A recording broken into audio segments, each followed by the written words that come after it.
Welcome. This is the DEEPSOUND B3 Element Check Guide.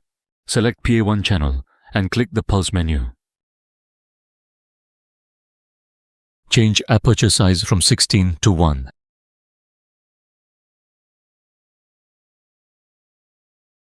Change RX stop parameter from 64 to 32.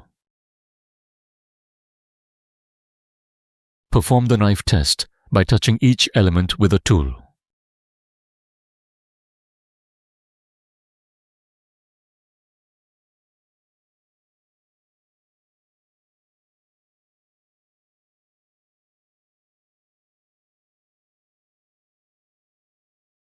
Check individual channel echo responses to verify element integrity.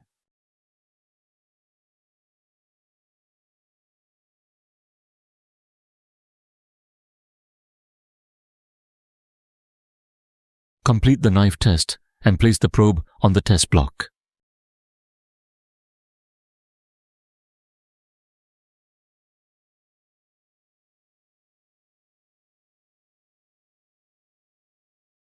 Confirm uniform signal reception across all channels. Thank you for watching.